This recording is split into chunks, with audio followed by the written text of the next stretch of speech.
Chapter 4 is the Fair Housing chapter, and what we're going to do in this chapter is I really want to, it's not a long chapter, and it has a lot of significance to our business, especially because when we talk about fair housing, we're talking about the code of discrimination. That's what we're talking about, and it's not really what you think, and that's the key. It's not what you think. So in this chapter, we're going to talk about the equal opportunity in housing. We're going to talk about the federal fair housing laws, New Jersey's law against discrimination, which, by the way, is one of the most intense. In fact, it is the strictest set of laws that we have, as opposed to the country. You know how the laws are different from state to state. Well, New Jersey's law on fair housing is just incredibly insane. I mean, good insane, not bad insane. The state regulations on rentals, zoning, discrimination, the Mount Laurel 1 and 2, and of course the Code for Equality.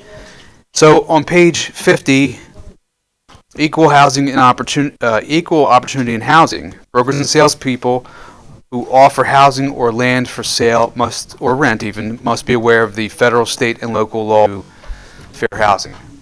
Okay, I think that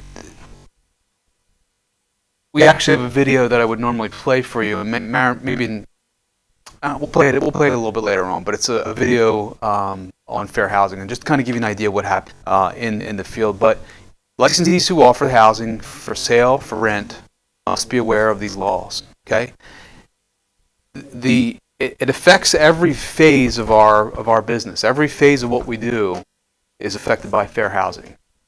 Okay. All brokers and salespersons must comply with the laws, and we have to remember that people who are financially qualified, can buy a home. They can look at homes. They can look anywhere they want, as long as they're financially qualified. And if you look in the book here, it says the goal of the legislators who have enacted the fair housing laws and regulations is to create a single, unbiased housing market, one in which every financially qualified home seeker has the opportunity to buy a home in the area that he or she chooses. Now, what this really means is that, I guess some time ago, people were being steered into certain areas based on their race or their color, okay, based on ethics. And that's discrimination. You can't steer people, certain social classes, into certain areas just because you think that that's where they should be. And it was a big problem for a long time. Mount Laurel 1 and 2, that Act 1 and 2, we're going to talk about that. That's exclusionary zoning where the town was doing that. Okay, so we're going to talk about that just a little bit, but we have to realize that everybody has to be treated equally, and failure to comply with the fair housing practices is not only grounds for a license revocation, but also it's a criminal act. It's federal.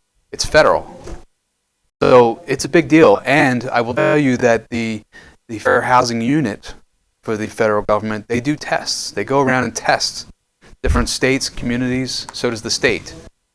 And what does that mean if they're testing you? Well, they may call you on the phone, ask for you specifically, and they may come across with some sort of foreign accent. Okay, and how you handle that call from that point to the time you hang up and what you do next is going to determine whether or not they're going to investigate you. Now, I know that sounds pretty scary, but that's the reality of it. And then they'll call back a few minutes later and ask you a similar question, maybe about the same house, and they will be in a more sophisticated sounding voice. And again, how you handle that call next is going to determine what happens to you. All right? So bear that in mind. I've received a few calls over my time where you don't know if they're testing you or not, but I just know. Just based on some of the questions they ask you. It's like, you know what, come on, man. People don't ask that question. And then, as long as you can kick the brain into gear at that moment, you will know what to do next. And you should be doing it like that anyway, but it shouldn't come as a struggle to you, is what I'm saying. Okay? Here's what you need to know from this chapter, though. You want to highlight this, all right? You want to highlight that in Civil Rights Act of 1866. Civil Rights Act in 1866. 150 years have gone by, and yet it was only based on race in 1866. That was the amendment that was put in place, or The law was an outgrowth of the 14th Amendment. Okay, prohibits any type of discrimination based on race and color. It says here, and you want to highlight this, that all citizens of the United States shall have the same right in every state and territory as enjoyed by white citizens thereof to inherit, purchase, lease, sell, hold, and convey real estate and real property. Okay, so it was so basic. It was just based on race and color in 1866. And somehow, some way in the book, it jumps to 1987. I don't know if that was just a misprint out of the order. But in 1987, a court case involving the old Civil Rights Act was broadened to define race as implying that it may also apply to ethnic or even, in some cases, religious groups. Again, we're going to go 1866, we're going to jump to 1987, but I'm going to really take you back to 1968. Okay, 1968. So you have to really understand that there's no exceptions to this law, this particular 1866 law. There's no exceptions. The Federal Housing Act of 1968 took it one step further and said it was unlawful to discriminate on the basis of race, color, religion, and national origin. That's it. Race, color, religion, and national origin. 1968. You do need to know that. What I will tell you about this 1968 and 1866 is there's going to be a question on the test that's going to say something to the tune of the 1968 Act is contained in the 1866. Just please understand that 1968 came after 1866. We all got that clear? All right, say it with me. 1968 came after 1866. Okay, because that question everybody gets wrong. Even on our final exam, I had the same question from PSI on my final, and then you'd be surprised, like 90% of the class gets it wrong because you have to read the question. Okay, but just remember that 1866 came first. I know, it sounds funny, isn't it? I can show you the test results. I'm telling you, it's crazy. All right, so it is unlawful to discriminate on the basis of race, color, religion, national origin. In 1974, they added gender. Not surprised, it was the 70s. Sex, drugs, and rock and roll, right? Or love, peace, and whatever we want to call it. But they added gender in 1974, and then in 1988, they added on mental or physical handicap and familial status. All right, so the words, I'm on page 51, the Federal Fair Housing Act covers dwellings, apartments, as well as vacant lots acquired for the construction of residential buildings and prohibits the following discrimination acts. Oops, sorry about that. I thought I had that button off, and now we do. Okay, refusing to sell, rent, or negotiate with any person, making the dwelling unavailable to any person. Make sure I didn't miss something here in the Supreme Act, 1866. Okay, there you go. Prohibit acts. Okay, refusing to sell, rent, or negotiate with any person or otherwise making the dwelling unavailable to any person. Changing the terms, conditions, or services for different individuals as a means of discrimination. Can't do that. Practicing discrimination through any statement or advertisement that restricts the sale or rental of residential property. Representing to any person or as a means of discrimination that a dwelling is not available for sale when in fact it is. Okay? Making a profit by inducing owners of housing to sell or to rent because of the prospective entry into a neighborhood of persons in a particular race, color, religion, national origin, handicap, or familial status. This one in particular, I will tell you that the way I remember this is and I refer to this when we talk about blockbusting, which is comes up in another chapter, but I refer to it as like the old Paul Revere, you know, when he's riding the horse saying the British are coming, right, and telling everybody to get out or really to bunker down. And that's kind of how I remember it. We can't do that. And this is going on right now in Lakewood, New Jersey. Now, it's against the law, right? It's a federal law, it's a state law. And yet it's still going on in Lakewood, New Jersey. And the thing, again, I encourage you maybe to write this down and Google it tonight. Just Google fair housing violations, Lakewood, New Jersey. All right? And just see what comes up, because what's happening there is that community, you know, they're Hasidics. Hasidic Jews in that community. And what's happening is that they are actually going door to door, getting people to sell their properties to them so they can bring their own people in. Now, it's kind of odd when I say bring their own people in, but that's what they're doing. And there's groups that are in a lot of trouble for doing that. And it's just amazing that it's going on today. In today's world, with all the laws we have and all the stuff, it's happening right before our eyes. So it just take a look at it. It's somewhat interesting, and I'm sure that they'll handle it just fine. Perhaps maybe that's not their intention by what they're doing, but again, it's a violation of the law. Okay. Also, altering terms or conditions for a home loan to any person who wishes to purchase or repair a dwelling, or otherwise denying such a loan as the means of discrimination. So fair housing applies to loans as well. It also applies to insurance. I'm sure you had to deal with that with insurance compliance. I mean, we have a word called redlining. We'll learn that again in another chapter, where the banks and insurance companies would take a marker on a map and redline out where they did not want to make loans to, or where they did not want to issue insurance policies to. And that's discrimination. We can't do that. The Fair Housing Act applies to money as well. Okay, denying people membership or limiting their participation in any multiple listing service, real estate brokers organization, or other facility related to the sale or rental of dwellings as a means of discrimination. So we have to understand it's with regards to residential properties, apartment buildings, homes, single lots. If you notice, I haven't said anything about commercial real estate. All right, just keep that in mind. We're going to get into that in just a little bit. It's a little on the interesting side, but we haven't talked about commercial real estate. Okay, we'll talk about the fact listing membership. Okay, exemptions as well.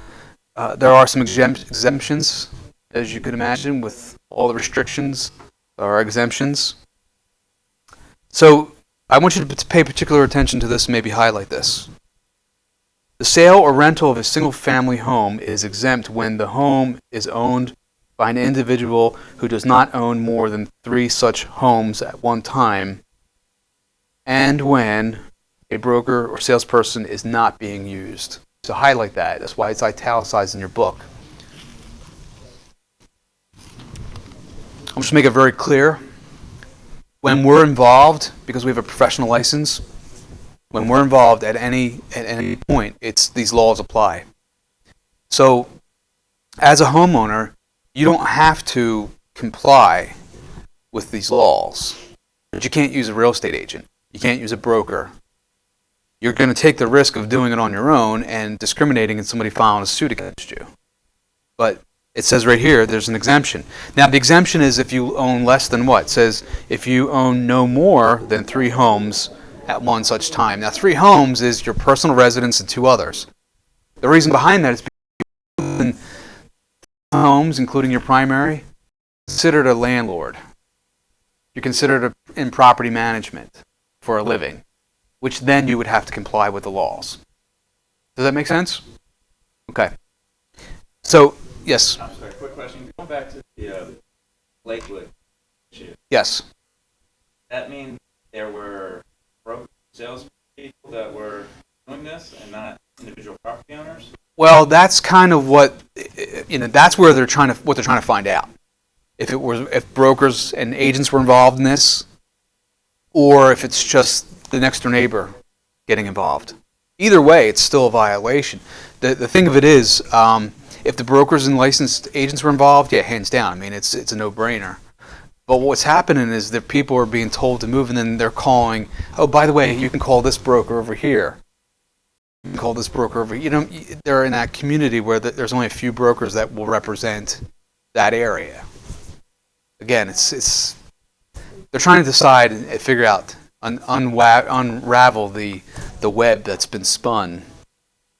That's why no charges have been filed yet, because they're trying to determine if the real estate agents are involved in it or not. And if they're not, then it's the individuals. Well, who are the individuals? You see everybody's keeping their mouths quiet over what's going on. but yet somebody blew the whistle on them, enough so that it's in the headline. It's a headline. It's in the news. So yeah, take a look at it and see what you come up with. What else? What else is exempt? Okay, well, discriminatory advertising is not. Again, if you're using a broker or salesperson, no dice. We can't have any discrimination at all. Discriminatory advertising, can't do it. Boom. Although if you're the owner of the property, you can put whatever you want in the newspaper, right? It's freedom of speech, sort of.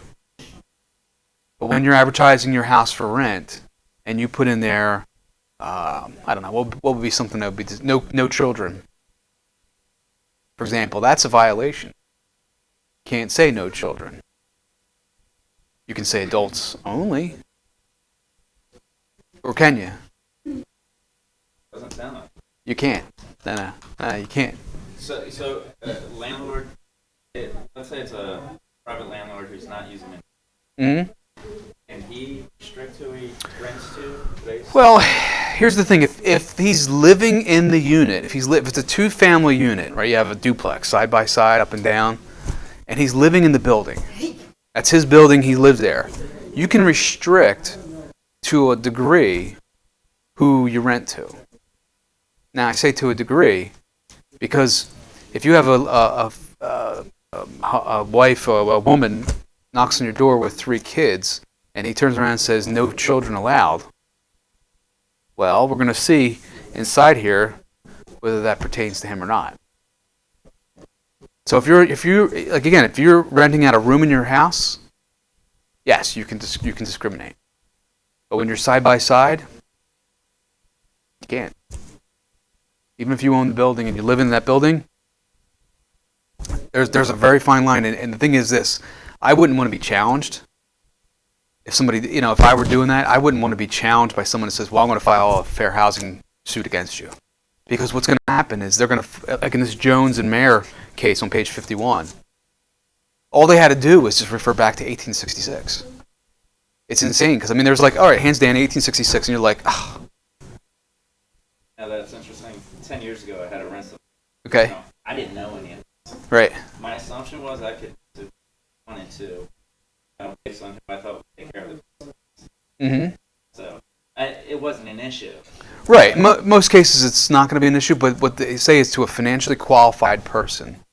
And when we look at that, say, well, okay, so when we make our denials as agents, here's how it applies for us. You get somebody, your first client might be a rental client, and it's okay because it's fast, easy money. Fast, I wouldn't say easy. It's fairly quick, right? So you're going to have to remember that when we deny them for a reason, it can't be on anything other than the fact that they were financially not qualified. And we look at these, we have what's called NTN reports. National Tenant Network is the company that we use. They provide a background check. Criminal background, landlord history, landlord-tenant court history, and it also scores and rates them based on how many times they've moved and all the stuff they reported. Okay? So if that report comes down lower than what the recommended score is, we then deny them. But it's based on financial qualifications and nothing else. Nothing else. Yes?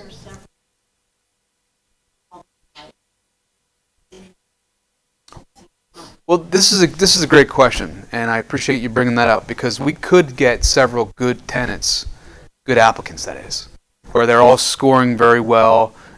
It's at that point when you present it to your client, being the landlord, they're going to make a decision. I will tell you this, if they say, well, I want to meet each one and interview them, I might caution that for this reason, because now we're going to open up that can of worms where your landlord may look at them and then say, well, I don't like this one because of this or because of that, and it's not going to be because of their financial qualifications. So we got to really make sure when we present that to our client that we're presenting them with the financial parts. Of course, they're going to meet them. If I was a landlord, I would want to meet the tenant as well. The problem is, how do you not judge at that point, right? Think about it. It's tough, isn't it? Because we all jump to that conclusion. Let's suppose we were blind and we're provided with that. I don't know if I'm going to give you the right scenario because I just said that, but suppose that we can't see, right? And then we just said, well, here's all the qualifications. Which one do you want to pick? You have to really sit and think about each of those tenants, prospective tenants, and what they bring to the table and what they will do or not do. And if they're all equal, we really don't know. We don't know. Then it could be a character-based situation. But is character based on visuals? I mean, think about that. I mean, what do you, in today's world, going off on a little bunny trail, but on today's world, you got people that have lots of tattoos, right? It's a common thing, right? I'm not going to ask you, anybody in here, if you have tattoos. You don't have to share it if you don't want to. But the thing is, when we see somebody that's all tatted up, if you will, I mean, from sleeve all the way up, and they're all the way up here, tatted, what do we think of? You don't say it out loud because I don't want to put you in a position. But what are you thinking right now, right? Versus the person that comes in with no tattoos, all clean, white shirt.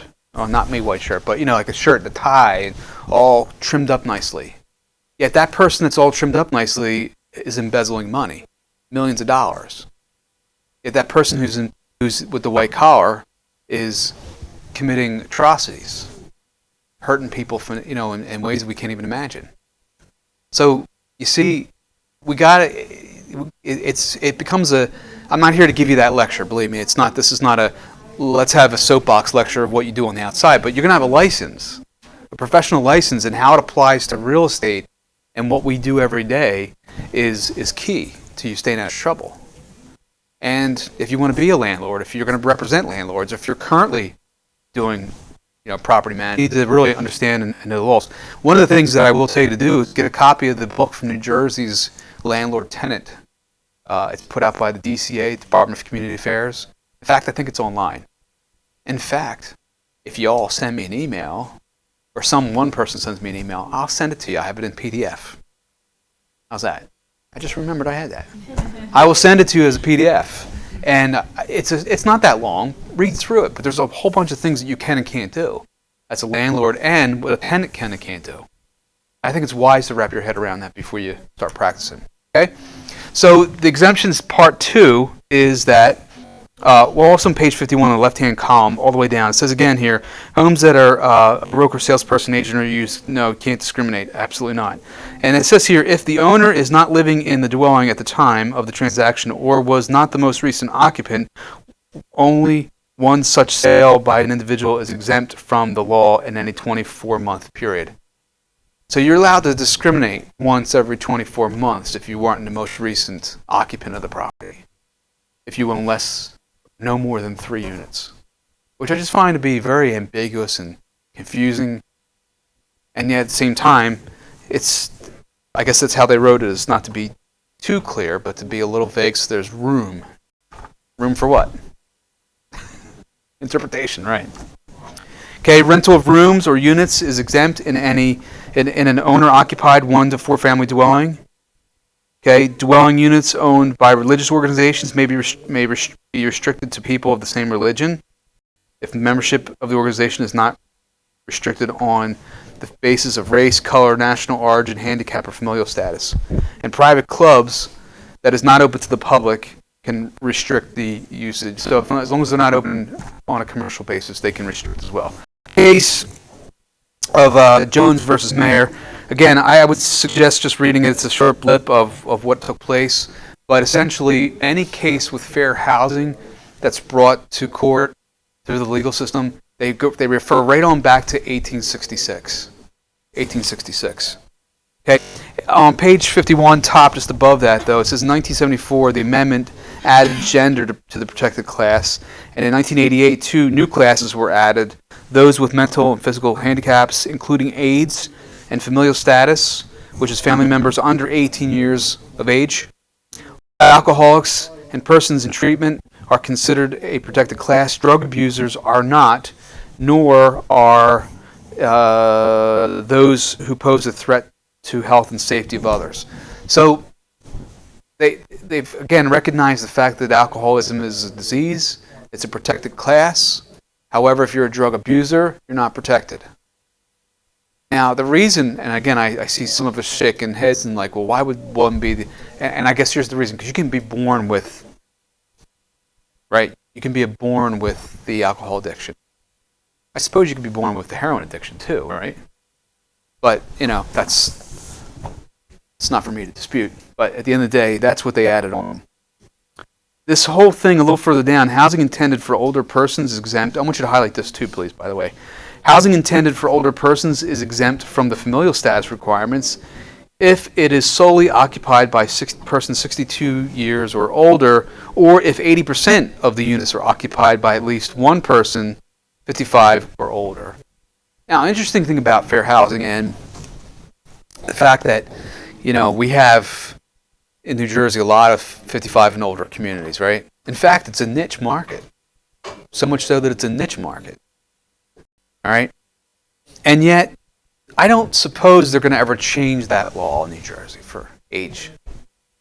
Okay? Because, you'd have every old person running at you, complaining, or they'd be, disputing this change in the law because they don't want to change.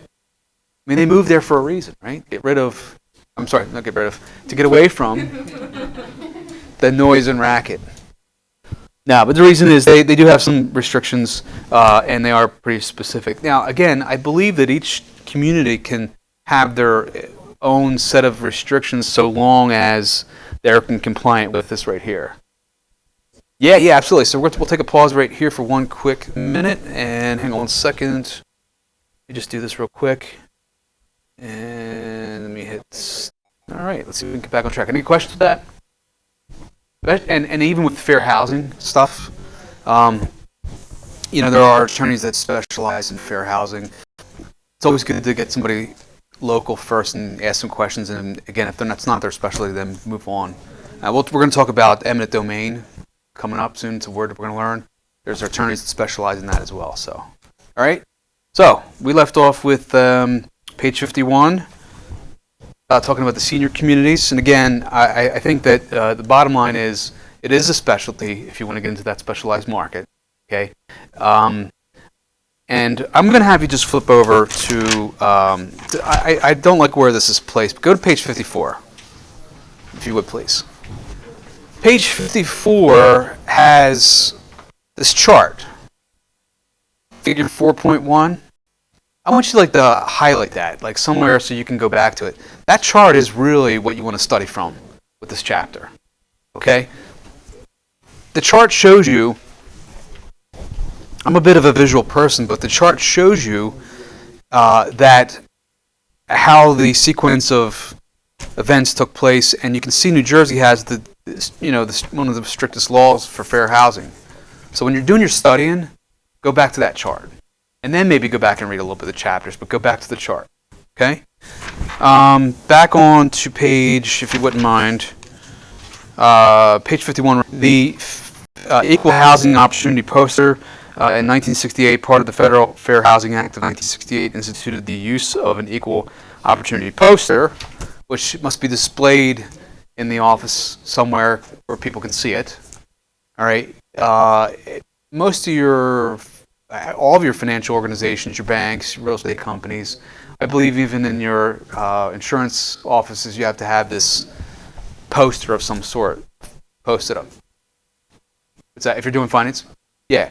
So at the end of the day, if you don't see it somewhere, and it should look like this on page 52. Okay? That's what the poster should look like. Okay? It should look something like that right there. Poster. It says it should state, if you're opening a business or you're working for a business and you want to see if they're in compliance, you can always just, walk into your employer and see if they have this. All right. HUD poster is illegal to discriminate against any person because of race, color, religion, sex, handicap, familial status, or national origin. Failure to respect poster is evidence of discrimination. That you do want to highlight because that would be the tag to a question. Failure to display the poster is evidence of discrimination right off the bat there, okay? You guys awake? Yeah? No? This guy said good morning to me. All right. Okay. The next part here is, there we go. Get rid of it. No, it's back in. Okay. Okay. There's the chart. In the 1866, it was just race, and there was color. And in 1968, it was race, color, religion, national origin. In 1974, they added sex. And I'm not surprised. It was the 70s.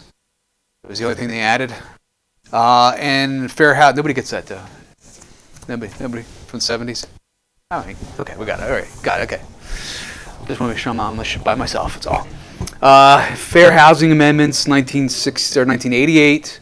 Disability and familial status. And then the Equal Credit Opportunity Act, 1974. You can see all that right there. New Jersey has the strictest codes. They cover, or the strictest laws rather, they cover race, color, religion, national origin, sex, marital status, disability, familial status, lawful source of income, ancestry, and affectional and sexual orientation. So it covers everything. You cannot discriminate against anybody. Bottom line is, once you have a license, you can't discriminate at all. All right? I'm on page 52, the word block steering. Now, there's a pop quiz for you. Guess you don't like the pop quizzes. Pop quizzes? Pop music? Okay. Well, I oil volet. I shouldn't be showing my age at all. All right, let's go here. So, a real estate agent working for a buyer or seller is a blank something.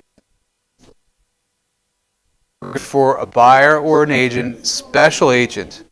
All right, it's the word or in the question here that you have to pay attention. If the word was and, the agent, they would then be dual. They'd be referring to agency relationships. But here, to a special agent. Okay, what's the other type of agency we could have? Well, it could be transactional, but it would be general. General agency, right? Universal agents. Okay, special agents. So just remember, not to make the bus reference, but we're on the special bus. We're on the special, so that, I mean, it's the way I remember, so we're on the special bus. There you go. I figured I'd just throw that out to you. Okay, so I had to get you back for that. Yeah, you can take it, I know. That's fine. All right. Okay, so fair housing terms, video, illegal practice, blockbusting, inducing homeowners to sell by making representations regarding the entry of prospective or by minority persons into the neighborhood. You have to highlight that and understand that's what blockbusting is. That's my Paul Revere. The British are coming, the British are coming, the British are coming. All right? That's how we remember that. Blockbusting is known as panic peddling. Means inducing homeowners to sell by making representations. If the blockbuster frightens the homeowners into selling and making profits by listing the homes or by buying them cheaply and then selling them considerably higher prices to minority persons. Okay, that's it's prohibited by the Fair Housing Act. Steering is what we're going to look at. Steering is the channeling of home seekers either to or away from a particular area based on race, religion, national origin, country origin, or other protected classes. It is difficult to detect. Steering is very hard to detect, and we have to remember, I'll give you an example in just a second, but the home seeker often is unaware that their choices have been limited because they don't know any better. And I had a lady in class of about a year ago, actually. She was a black female, and she had, 20 years ago, been looking for a house. Okay, she was working, had a good job. She needed to be somewhere close to 295 so she could get up to North Jersey when she needed to and get over to the city, Philadelphia, when she needed to. So she had an agency that was working for her, and she was qualified at the time for about $150,000. She wanted a 3-bedroom house, 2.5 baths, garage, 2-story home, and she kind of liked the Washington Township area. This agent, however, started showing and continued to show her homes in Willingboro. Okay, now Willingboro, if you know where the town is, it's much north of us in Burlington County, and she wanted to be down here in Washington Township. Okay? Why was he steering her to Willingboro? Well, because of because of the ethnic background.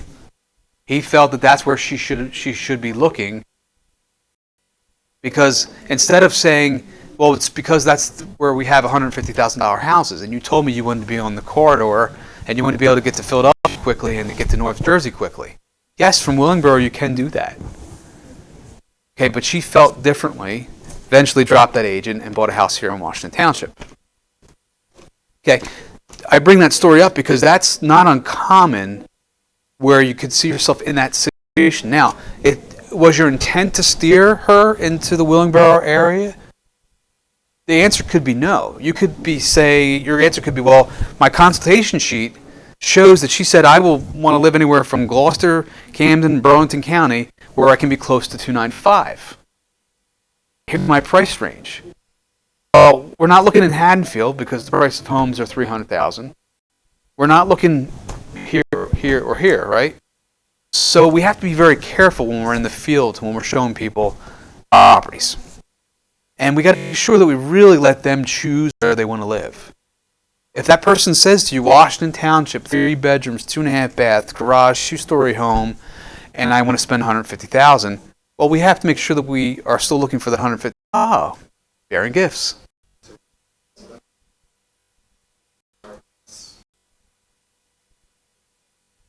Okay, yeah, appreciate that. Thank you. This is Steve Valou, by the way, from Dream Home and American Title.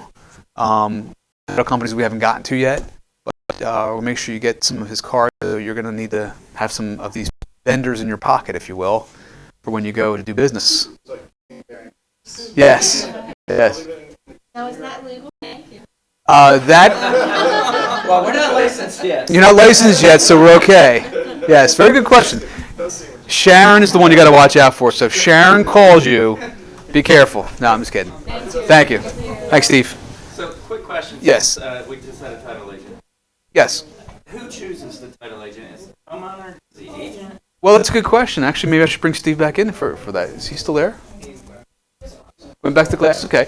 The answer is the buyer has the choice. The buyer doesn't. We can refer them to somebody. We can't steer them to somebody. You can't. Yeah. I mean, that's good. Lead it. We can't steer them into using. Okay. Here's the problem. It's a liability issue. So we say you got to use my guy. Now we're not giving you any choice.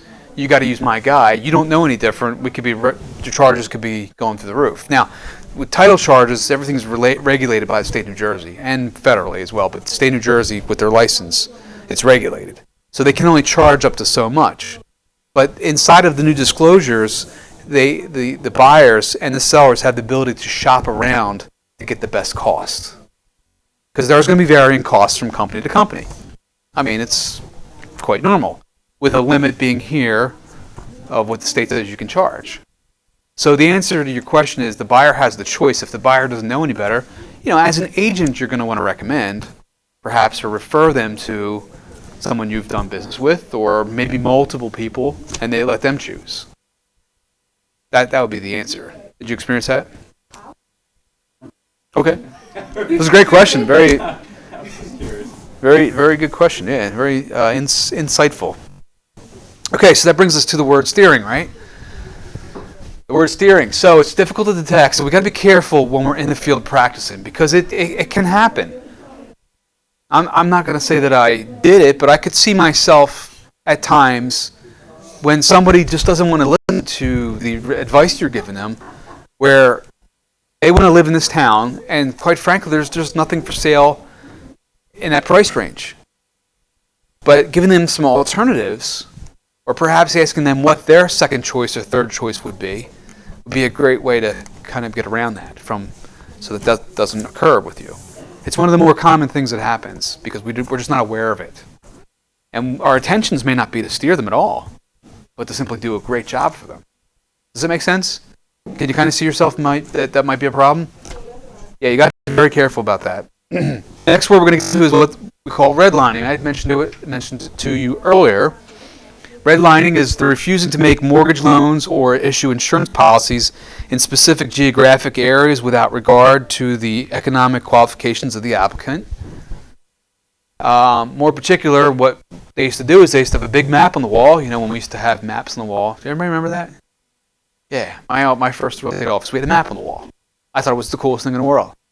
We used to take little push pins and we used to push them into areas we were farming in, right? Who has maps? You have one? Okay, cool. I mean, who has a globe?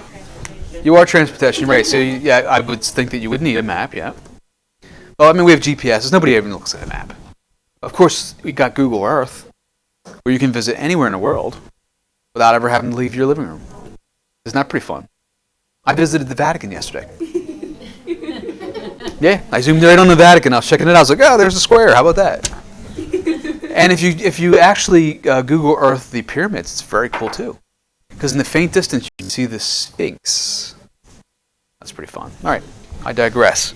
Redlining, taking a red marker on the map and going like this and say no loans or insurance policies issued in this area here. Outside here, yes. Make sense? I'm going to be on the test.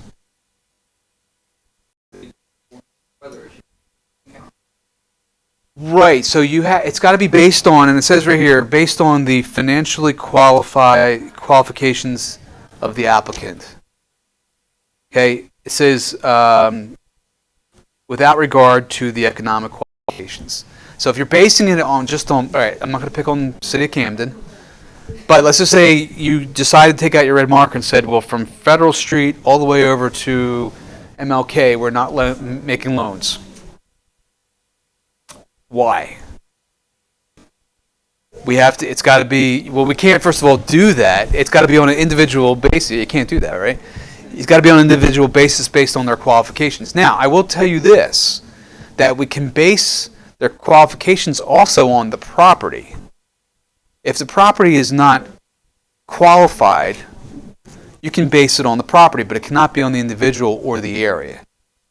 Does that sort of make things clear? Yes? Yes or no? How about that's a great question. What if you have a default, an area where the default rate is really high? Can you decide not to lend in that area? I would think that it would be based on the financial qualifications, but you can't just go into an area and say, oh, well, that area, because they're all Hispanic or they're all black or they're all, foreigners, that we're not going to lend in that area. That's what we really are looking at here. So if you have a high default rate in a certain area, I mean, you're going to still lend, but it's going to be based on the qualifications of the individual. So let's suppose you had a wealthy Wall Street who decided that they were going to move into that area to revitalize it. Would you not rent to them because of the area? Here's what happened in Camden. I'll just use it as another example. Does anybody know where the RCA building is? The Victor RCA on the waterfront? Okay, there's the original RCA record player. No, I'm not that old, so I don't remember those, but the ones with the little thing with the dog, the speaker, they put the needle on, it goes, right? Records? Okay, all right. Well, the RCA building where they manufactured those is in Camden, or was in Camden. And that building that's there, it's a big 5-story, 6-story building. It's now condos. It's been condos for a good 15 years. The condos sell for $300,000, guys. $300,000 and north of that. You got riverfront, beautiful views of the city. The Ben Franklin Bridge is there. Get the ballpark now. So, I mean, they're selling for a lot of money. So what's to say that we can't list because it's the center of Camden? No, we got to go based on the qualifications. Now, the building itself is something we have to look at too. Now, they put marble in there. I mean, they've done, that place is really nice. If you ever get a chance to tour, sometimes they'll have open houses if they're selling down there. If there's an open house for somebody who's selling, or the building manager itself will hold some units open. It's beautiful. I mean, it's absolutely gorgeous. Now, the trip in there may not be so fun. Although the trip in there is not so bad now because you have, the college there has cleaned things up. I mean, they're really doing a nice job cleaning the place up, but at the same time, We got to be. Is that the building next to the aquarium? Building? No, the one next, that's an office building. This one sits, if you're facing the river in front of the aquarium, you're down to the right-hand side. Right. Yes, correct. Yeah. Is that the one you're referring to? Okay, because there is a tall Right. building right next to the aquarium, which is, I don't know, 12 stories or so. Okay. All right. So that's redlining. Yes, indeed. Redlining. And now we're moving on to dead battery, maybe.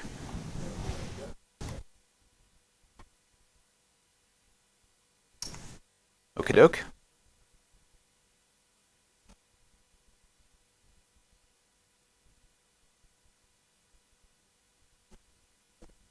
All right. How about that? Okay. Well, we're just going to keep on moving along, and then maybe the screen will catch up with its. It'll probably just go back and forth a million times. All right. So the enforcement of this. So a person who believes illegal discrimination has occurred. You want to highlight this, please. A person has occurred that the violation has occurred has up to 1 year after the alleged act to file a charge with the Department of Housing and Urban Development, otherwise known as HUD. You're going to need to remember the word HUD as well. It doesn't mean what you think it means. We all have this idea that HUD is low-income housing. Well, it's not. It's the Department of Housing and Urban Development. That's the federal overseer of all the housing. So a person who believes that an illegal discrimination has occurred has up to 1 year after the alleged act to file a charge with the Department of Urban Housing Development, or 2 years to bring a federal suit. Okay? HUD will investigate, and if the department believes a discriminatory act has occurred or is about to occur, it may issue a charge.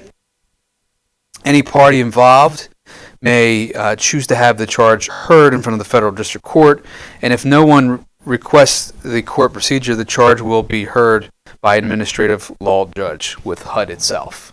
All right, so that paragraph you want to probably highlight and wrap your head around, because it is in the test.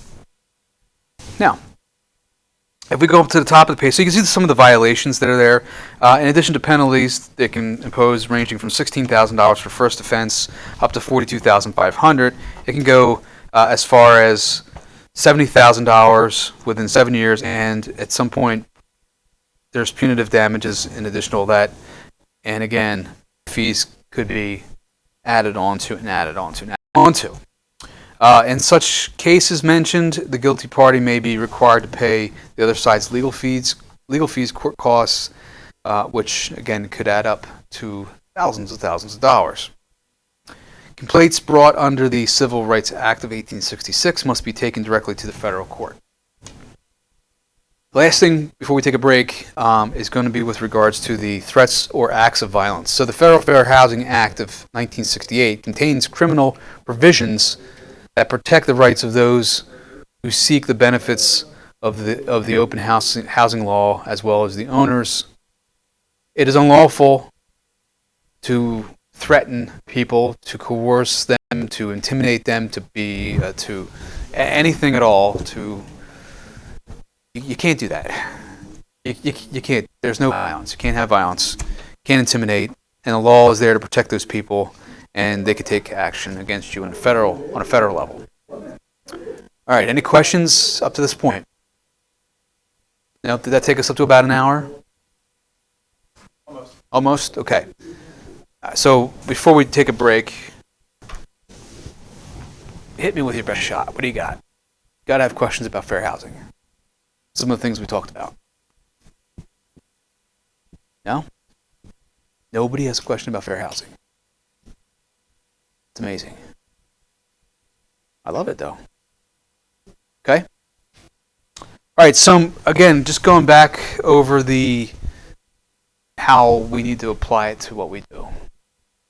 Again, steering is the big thing. I don't suppose that we have people that are knocking on doors or trying to get people to move out. But you're going to be doing some door knocking, I'm sure, at some point in your career. You guys got to be careful that when you are door knocking, you have to keep copies of what you're soliciting.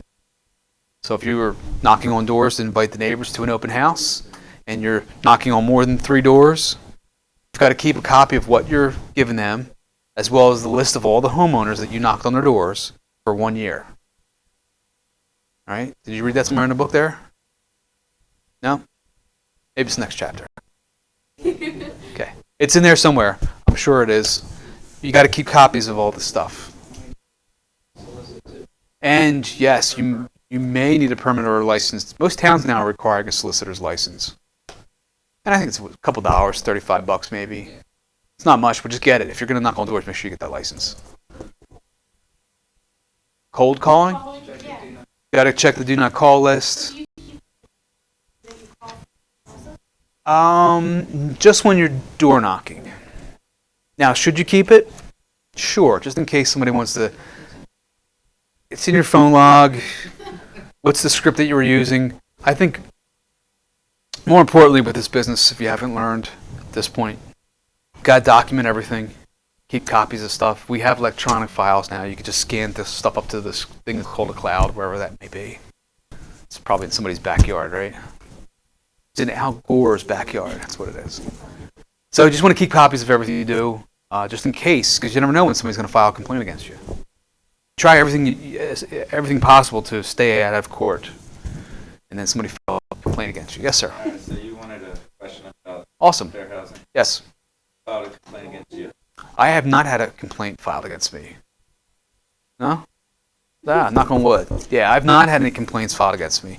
In fact, no complaints at all, except for the real estate commission. Yeah, I was just asking for you to maybe Yeah. give us some Yeah, I'm trying a to. reason as to why that might have happened. I'm not trying to put you down. Or Oh no, I'm not down. I'm good. I'm good. I would share it with you. Yeah, I haven't been. I mean, I've received those calls where I know they were testing me, but I mean, my personality, the way I handle business is just.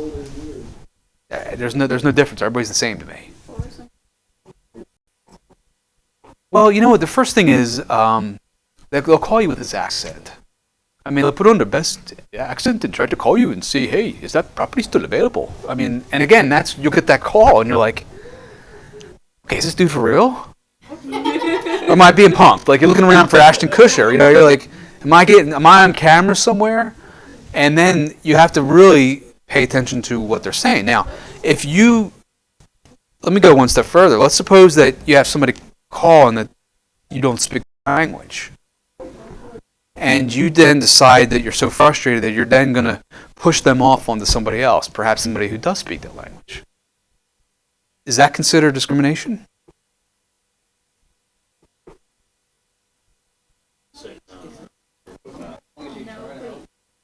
It is.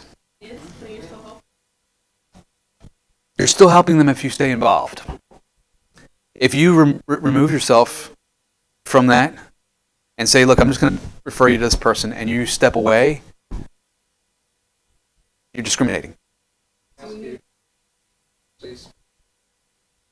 Well, there's the thing. If they ask you for that, I would, that's where you got to sort of walk that line and say, okay, well, I'm going to stay involved, but I'm going to bring in someone who can interpret for us, and maybe you get paid the referral fee as opposed to passing them off on to somebody like altogether and removing yourself. But the minute you do that, you've discriminated against them. Why? Because of their ethnic background, or more so, it's because you don't speak their language. So there's a communication problem. So what you do is you bring in somebody who can speak that language to help you and assist you along. That's a tough one, right? Look, I don't speak Cantonese. Well, I do now, but I didn't at the time when I had this man call me who wanted to see one of my properties. He happened to be the owner of a Chinese food restaurant chain. And at the end of the day, I was just frustrated because I didn't understand anything he was saying. He literally spoke like 3 or 4 words in English, that is. And I didn't. Who are you gonna call? I didn't know anybody who spoke that language. What's that? You could do translation, but it was before we had emails. Yeah, there was a time when we didn't have emails, my friend. But so what I had to do is I actually had to find somebody who could translate for me. But I didn't want to give up the business. I wasn't going to give up on him, and a good thing I didn't, because I didn't realize he owned more than just one or two. He owned like 4 in this state, 4 in Pennsylvania. I mean, God was wealthy. Yeah, he tried telling me I just didn't understand. But I stuck it with him. We did a lot of business together. Long story short is I did learn Cantonese a little bit. Don't ask me anything, because I'm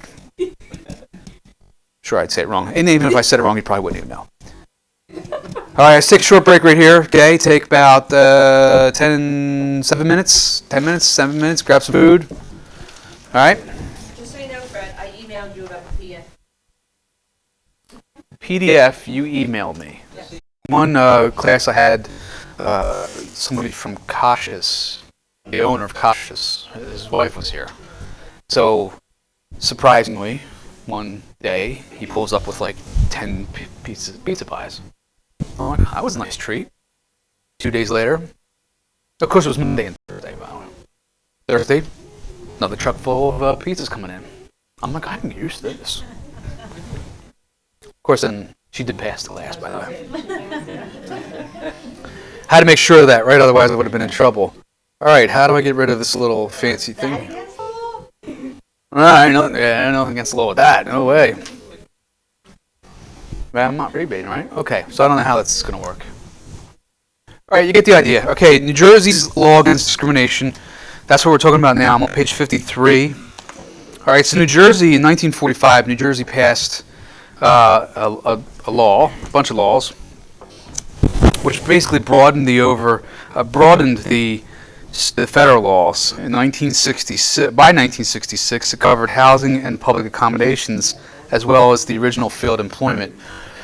What you have to understand is this whole fair housing thing started with employment. Okay, so it started with the movement to make it broaden it was regarding employment, fair employment. And then, of course, that went to housing very quickly.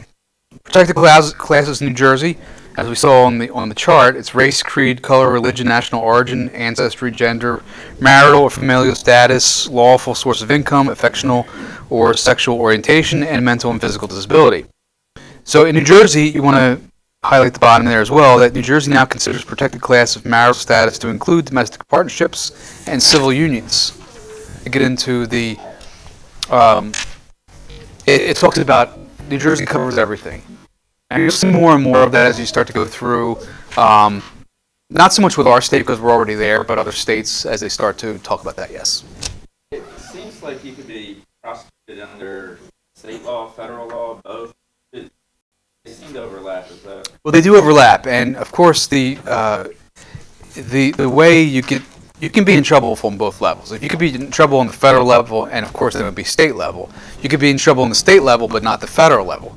I mean, for example, not that this is the right place for it, but the marijuana laws.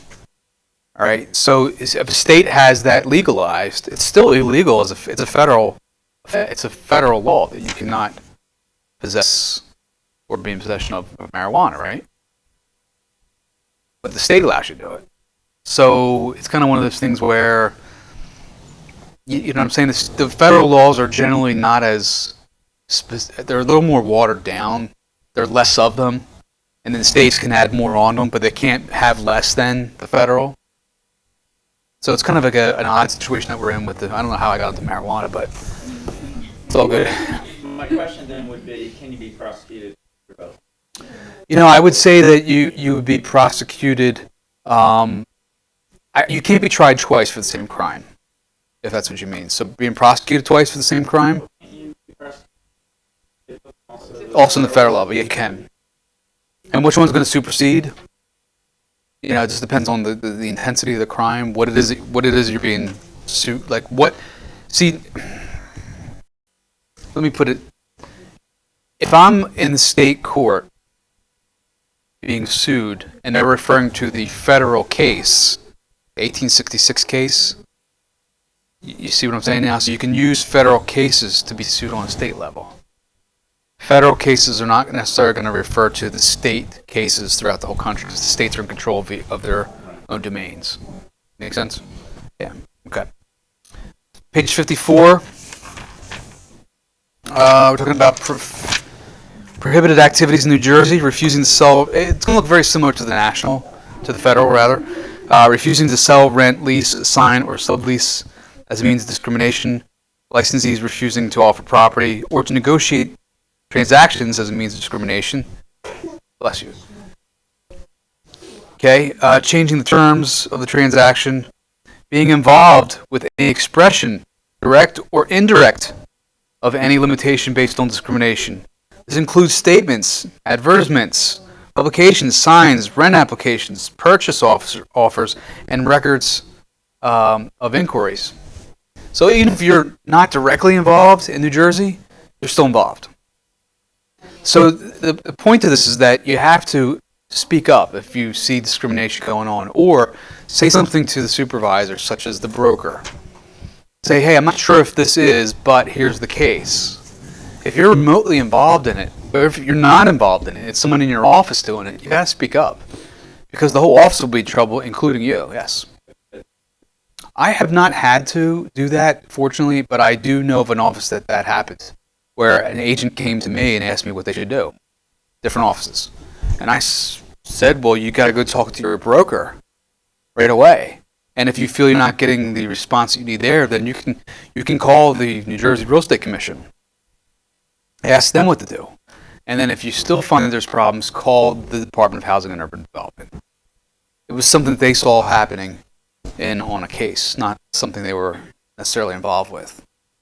So we gotta police ourselves when it comes to this, because you can be involved, you can get in trouble. Okay. So exceptions. Well, let's see if there are any exceptions to these rules, these laws. In New Jersey, the exception to New Jersey's law applies to rentals allowing rooms, apartments, or flats in certain types of housing to be restricted to members of one sex. I guess the way I would remember that part of it would be, safe houses, where you have just an all-female house, or you have an all-male house. You're not going to have them intertwined, battered women's shelters, things like that. Okay, you're not going to have that intertwining of the different genders. Religious organizations to discriminate on the basis of religion. An owner-occupant to discriminate except for race in the rental of a duplex or an up-and-down two-family dwelling. Federal law allows an exception for an owner selling their own property, but New Jersey does not. Okay, so if you're a homeowner and you're discriminating against someone based on their race because you don't want to sell your home to that race, you could be in for some trouble with New Jersey's law, although the federal law says you could do it. Okay? When there's a broker or salesperson involved, never, ever, ever, ever, ever, ever, ever can we be involved in or discriminate. Does that make sense? Here's what has to happen, Chase. Okay? Let me see how far along, if I'm jumping ahead of the game. Yes, of course I am. All right. Remind me to tell you a story. Okay. Well, tell everybody a story, not just you. Okay. All right, so here's where it talks about the keeping of the records. But first, before we get there, is the law against discrimination applies to loans for real estate transactions, whether it's by institutions or by private individuals. So if you're a private individual that's loaning someone money, not a loan shark, but I mean a legitimate mortgage, private mortgage, you also have to comply with the law against discrimination.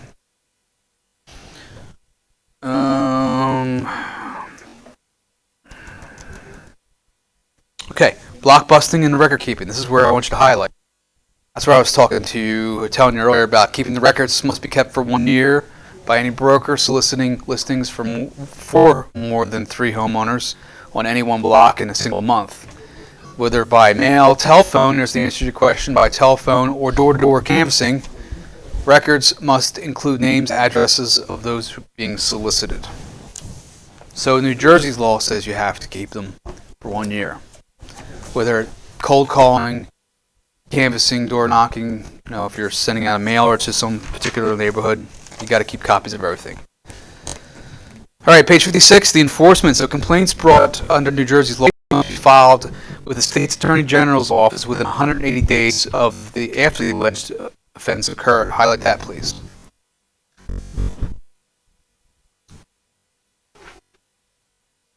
Okay, so you have 180 days after the alleged offense. The Attorney General's office investigates promptly and has 45 days from there to attempt to conciliation, meaning to bring it to some sort of resolution, to come up with a plan as to how they're going to handle it. After that time, the director of the Division of Civil Rights holds a hearing. The accused is found guilty. Okay, then they have to either comply with the law and or make some changes to what they're doing. Okay, the director may award reimbursement for medical expenses, for pain and suffering, for humiliation, and fines up to $10,000 for the first and $25,000 for the second, and up to $50,000 for subsequent. So you see, it can be very expensive if you're a repeat offender. And you may not even know you're a repeat offender. It could just be on a multiple case basis. Maybe an apartment complex where you just have multiple people complaining about the same thing. It could really sink you if you're not careful. Okay, the copy of the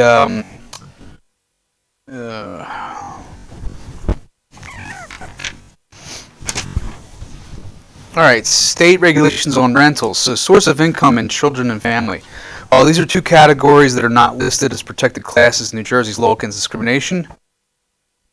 Oh, I skipped over the Attorney General. I knew I was looking for that paragraph. My eyes jumped right over it. Let's back up one paragraph. See the Attorney General's memorandum. So we need to give a copy of the Attorney General's memorandum at each listing. We have a listing, whether it's for sale or if it's for rent. We have to give them a copy of the Attorney General's memorandum, which states that we do not discriminate. Now, the good thing is that if you forget to hand it out, it's actually copied on the back of your listing agreements. So you give them a carbon copy of what they signed, and on the back page of that is the Attorney General's memorandum. So you're never going to forget to give them this required document. That's over on page 57 if you're looking at figure 4.3. That's what a sample looks like. Actually, it looks just like that. Page 57. That's a copy of the Attorney General's memorandum, which must be given out to every listing. Okay. Yeah, let me just tell you that story right now. Yes, tell me that story about it, because it relates to this attorney memorandum. And here's what's going to happen at some point. I remember going on a listing appointment.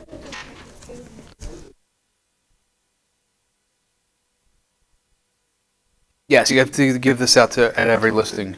But I remember going on a listing appointment. It was in Philadelphia, but it's going to be relevant to New Jersey. It was in South Philadelphia. And the gentleman I went out to see, he was an older guy. He had to be about 80 years old at the time. And I go out, do the comps, go to list his house, and the first thing out of his mouth was, I don't want you showing my property to any of those blah, blah, blahs. He was referring to Asian people, although he used different words. And at that particular moment, we have to stop. We can't proceed forward, because we have to have a conversation with regards to that. We're going to be involved in that transaction, listing the house, whatever, and the homeowner is going to be restricting people from coming through his house based on the federal laws, then we have to decline the listing. Okay, we cannot move forward, otherwise we are now in violation. It happens in New Jersey as well. Now, the conversation with this older man was, sir, I'm sorry, but you can say what you want, and I respect that. However, I cannot violate the federal law or the state law, so I'm going to have to decline listing your property, or we need to come to terms, and you're going to have to agree that this is not going to be part of our conversation, or you're not going to discriminate. So I had explained to him why. Of course, the moral to the ending of that story is that I listed the property for sale and we sold it and we moved on.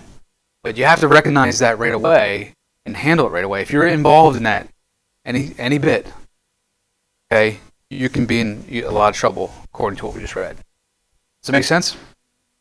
Awesome. Okay, so state regulations on rentals with regards to the source of income. So the source of income. So children in family not listed as a protected class.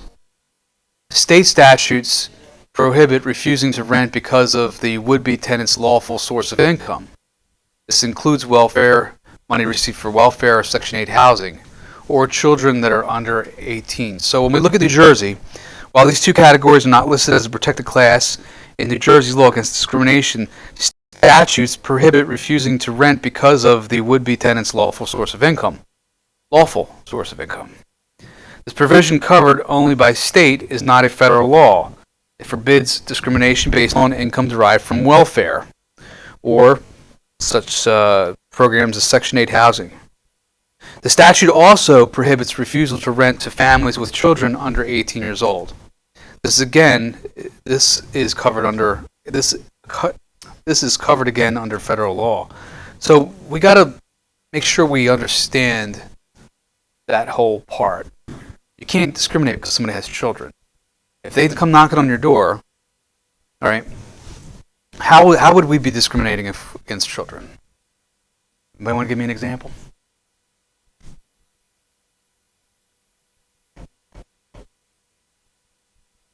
Oh, well, that'd be a start, yeah. Yeah, if you put in your ad, no children, you're in violation. Let's suppose somebody knocks on your door. You got a 1-bedroom apartment, or let's say you got a 2-bedroom apartment.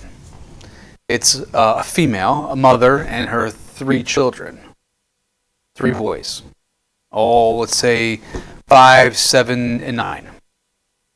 And the landlord says, "I'm sorry, this is only a 2-bedroom apartment." Violation, or is he okay? He's in violation. Why would he be in violation? Yeah, I mean, who's in violation now? Right, okay. So the thing is, regardless, she could have 8 kids, 2 bedrooms. He cannot say that you cannot live here, I can't rent to you because you have children. Okay? Because they could all live in 1 bedroom. They're all of the same, if they're all boys, they can live in 1 bedroom. There's no rule that says you have to separate. I know, I see the wheels turning, yes. I've known landlords who have that state certain for not by the house. And why would they have that in their lease?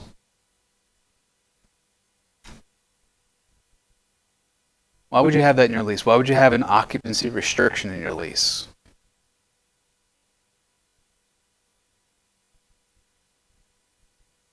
It's because the township may have an ordinance that stipulates that so many people can occupy a particular space at a time.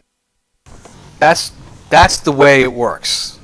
If you say no children, or you have too many children, no, you're in violation of fair housing laws.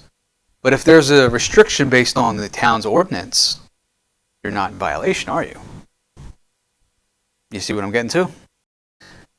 Question. Yes. With regard to Section 8, Mm-hmm. I've seen rentals advertise Section 8 okay. Oh, right. That mean that they are all actually Section 8 okay rentals, even if Well, yeah, I mean, the thing is they can't say no Section 8.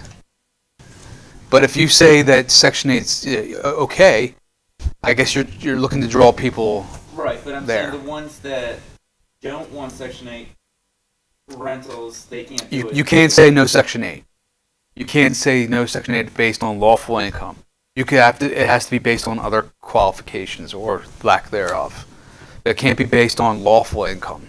It's got to be a different reason for your declining them. Now, let's get back to the children in the 1 bedroom or the 2 bedroom. It's based on occupancy for the townships have ordinances. Glassboro, for example, is a college town for the most part, right? it would be great if they didn't have a restriction on occupancy. Because there's a 3-bedroom, 2-story house right on the corner of Heston and right there at the college. And I'd have that sucker rented out for like 80 people living in it. You charge them $300 a person per month, and you have them all stacked and racked. You can put bunk beds in there, right? I mean, when I went to college, I had 8 people in the one room we were in, right? We had bunk beds. You're there to learn. But they have a restriction on how many people can occupy the house, right? Now, it's not because of how many people you can fit in the house. It's based on, you got 1 bathroom, right? You got a line of people. It's got to be enough people that can, you know what I'm saying? Does that make sense? Does everybody follow me on that? You puzzled? Questions about it? Don't think it's funny that I would have 80 people living in one house, charging them $300 a month? It's a lot of money, but if you're a college student, it's a great idea. If you're a college student, you pay $300 a month for housing, right? Your parents would probably write you out the check for the whole year, or whoever's paying the college for you. That's right. You can open up a liquor store in the bottom. Yeah. But the idea is that if being able to stack more people into, I mean, because really, you can have 2 bunk beds in one room, right? That's 4 people living in that room. But there's an occupancy restriction for the townships. We can't discriminate based on the fact that the person has children or not. Multiple dwelling this. Let me continue on one more section here. You cannot.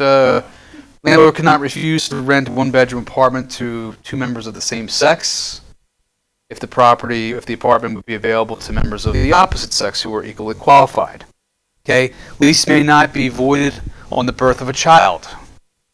You can't have a restriction that says that, well, if you become pregnant with a child, your lease is void. Well, yeah, it's a violation. Can't do it. Okay? Yes, sir. What's that birth listing outside the Can't do it. Doesn't matter. If it doesn't matter if there's an occupancy. That's not really the same type of occupancy limit when it comes down to it, because having a child is, you can't discriminate. If there's an occupancy limit based on, it may be based on how many adults can live in the house. It could be based on, adults. It's probably what it's based on. It's not going to be based on children, to be honest with you. I know even Glassboro's not going to restrict how many children you have in your house, right? I think, in fact, that's where old Mother Hubbard lives, right? The lady lived in the shoe. She lives in Glassboro. All right. Okay, I got to bring my own little sound effects because you guys you're killing me. Bring my own clap tracks. Okay, anyway, moving on. A person with AIDS is handicapped under New Jersey law, can't be discriminated against. It says can prevent pets, but must permit a guide or service dog.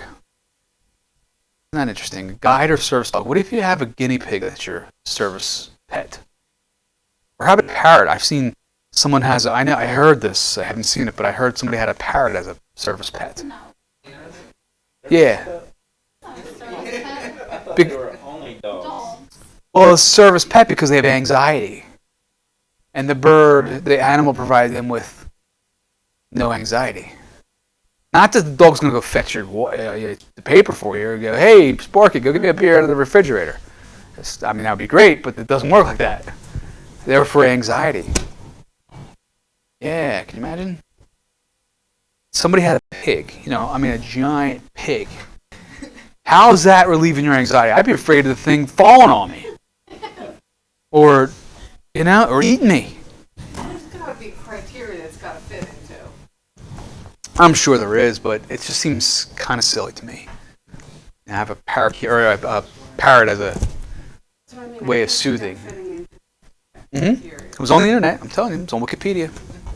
Everything on the internet's true, right? I saw it on YouTube. There is something that I'll find, and I should put it in my slides here, just so we can refer back to it. But the multiple dwelling reporting, page 56, right-hand side, you need to highlight that because owners of developing 25 units or more must file an annual report to the State Department or the State Division of Civil Rights, which includes the racial composition of the tenants, methods of advertising they use, as well as the handling of inquiries. That is a test question. Okay, page 56, bottom right hand side, we're on law 1 and 2. But before we do that, I believe we have a pop quiz.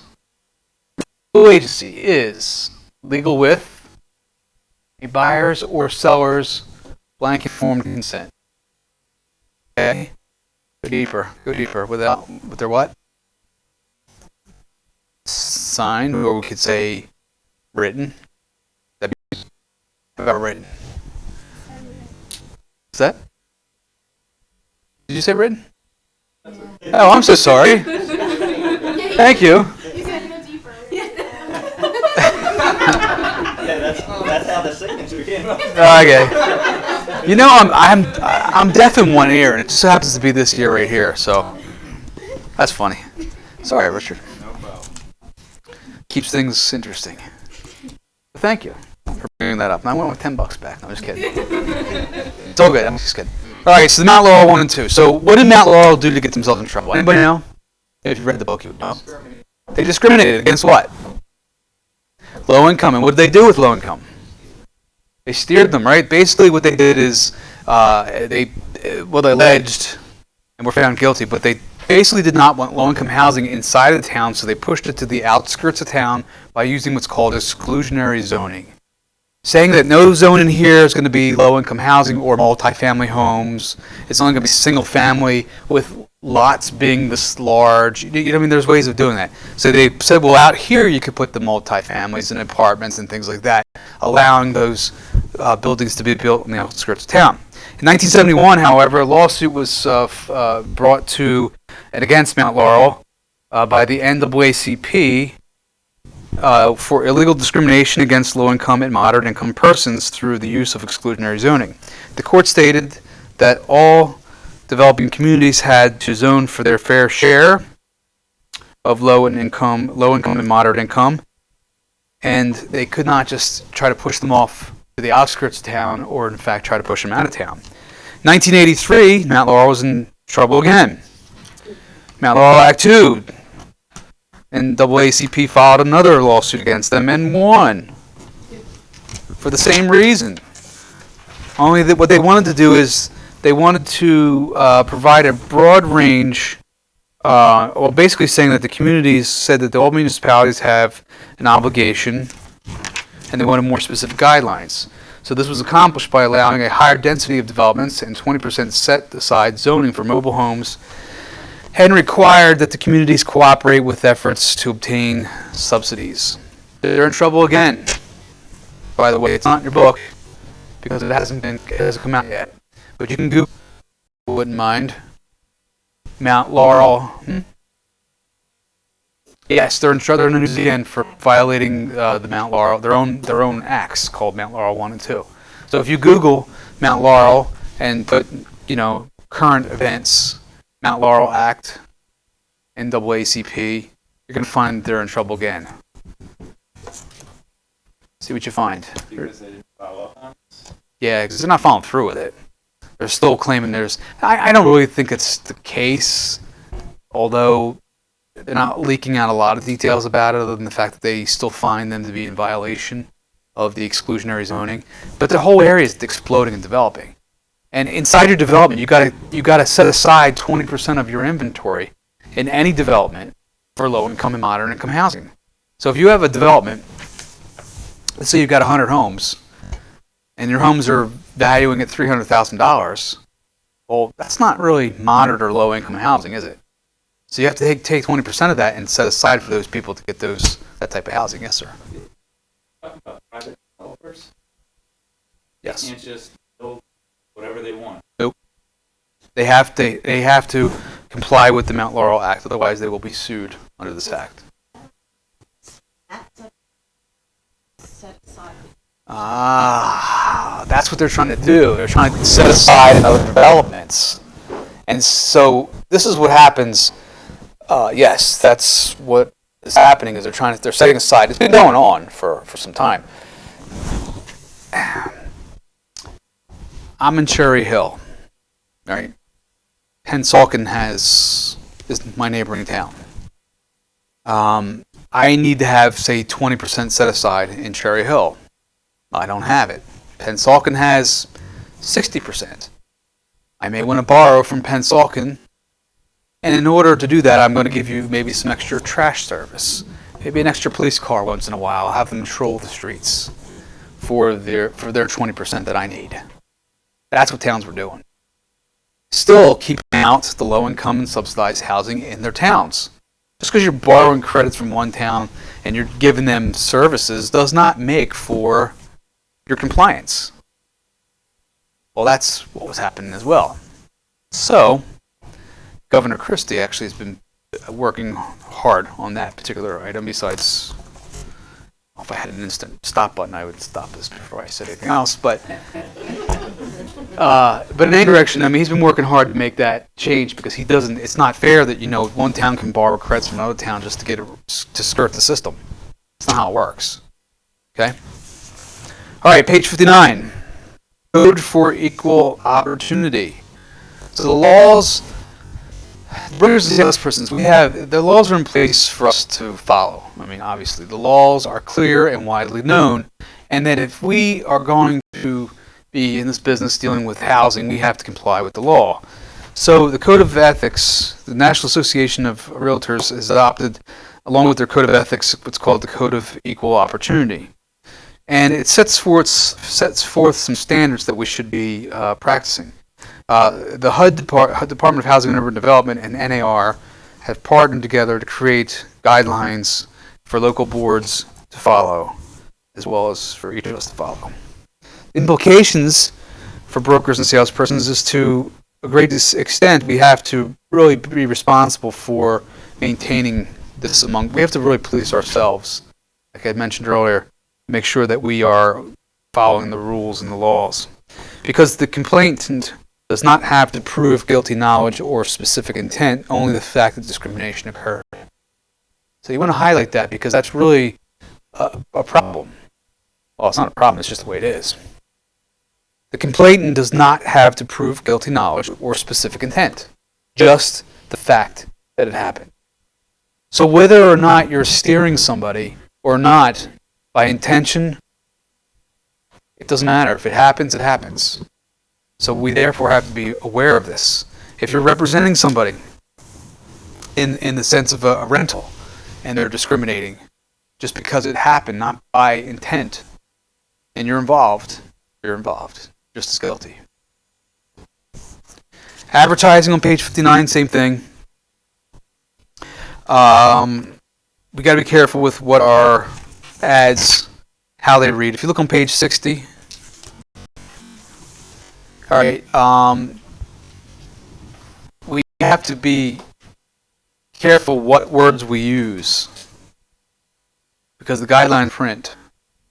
This chart on 64.2, HUD's advertising guidelines. Race, these are some examples. For example, the category race, color, national origin. The rule, no discriminatory limitation, preference may be expressed. Permitted uses, master bedroom, good neighborhood. Not permitted, white neighborhood, no French. It may seem obvious, right? You can't say that, but do you know people say that stuff? People say that stuff. It's their choice to say what they want, but we can't be involved. Bless you. When it comes to religion, no religious preference limitations. What is permitted is chapel on premises, kosher meals available. You can say Merry Christmas. What you're not allowed to say is no Muslims. Nice Christian family. Great Catholic schools. See, we can't indicate in our advertisements that it's close to the Catholic schools or close to the synagogue or anything like that because now we're making that reference that's not permitted. We can't say under the word sex, under the area of sex. We can't say, there's no explicit preference based on sex. We can say mother-in-law suite. We can say master bedroom. Female roommate sought, but we cannot say great house for a man, wife's dream kitchen. I reviewed an agent's advertisement. It's something simple where there's a man cave in the house. Now, we've all heard the term man cave. but it's a violation of fair housing. Why? Well, what if it's a woman cave? What if it's a dog cave?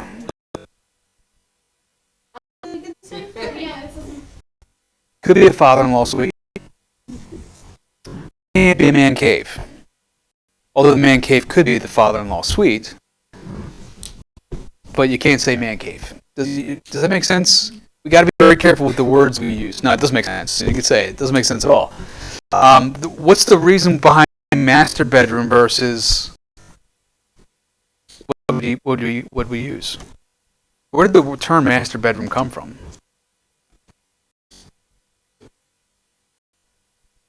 Actually came from the ships. Isn't the master quarter the captain of the ship? Anybody sail? Anybody in the Navy? Nothing? Okay. Just take my word for it. Yeah, that's where it came from, and then it was also used to describe the slavery times. But still use that word. What about family room? Family room is the word family room is a violation. However, we can use the words. You can, because it's describing an area, not necessarily the use of something. So there's not discriminatory. It shows up on in our multiple listing service we have. We have this great feature in there where any words that are a violation of fair housing, it pops up and flags you before it allows you to proceed, which is great. It's awesome. And when you put in family room, it pops up. Only to give you an indication that there might be a problem, but if you say great for a family, you're in trouble. Or that's a violation. If you say family room, it's not a violation. Think about it for a minute. Great for a family is a violation, but family room is not. One word can change the trajectory, whether you're getting fined $5,000 or you're okay. Isn't that crazy? Did you have a question?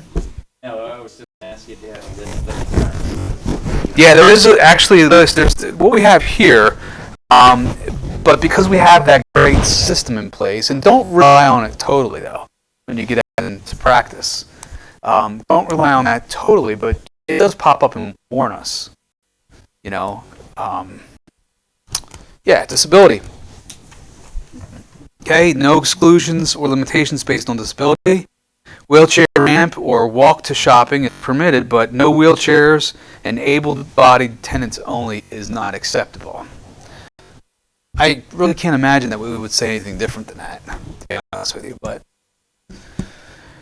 familial status, no preference or limitations based on family size or nature. 2-bedroom, family rooms okay. Quiet neighborhoods okay. What's not okay is married couples only. No more than 2 children, not okay. And retirees' dream house, not okay. Yes? Dream house would be okay. Dream house would be okay, but retirees' dream house would not be.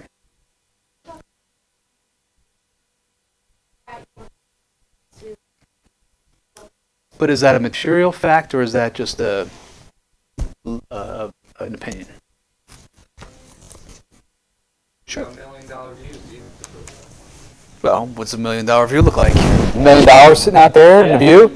Here's the dollar bills. $1 million view. You know, everything within sight. Yeah, I think that we just have to be careful with. Yes, you would have to find a comp, but I would say that who are you discriminating against, though? When you say $1 million, just busting my chops. Okay, all right. I'm all serious about it. I'm like, where's he going with this? Okay, nah, it's all good. So what I would suggest you do is basically page. Again, read through the chart on page 60, 4.2. It seems a little kind of, silly, but it's what it is. Going from 59 to page 60, the bullet points there, I would say that you could read through those a little more thoroughly to understand basically what is and what is not permissible. Okay, because real estate offices you may be visited by a tester. They may be out there looking at your ads. They may be basically looking to find these violations. And then once they find these violations, of course, they're going to open up more and more and more violations or find more and more violations. So page 61, from time to time, real estate offices may be visited by testers or checkers. They're undercover volunteers who basically want to see how you're handling your housing situations, see if you're discriminating. Every broker should have a policy in place. In fact, most brokers do have a policy in place. And the policy is to hang the sign up, the poster up, make sure we have this discussion. Of course, we teach it here in pre-licensing. Okay. Is there any questions with regards to this chapter 4? Nothing? No question. Well, you had a lot of questions, actually.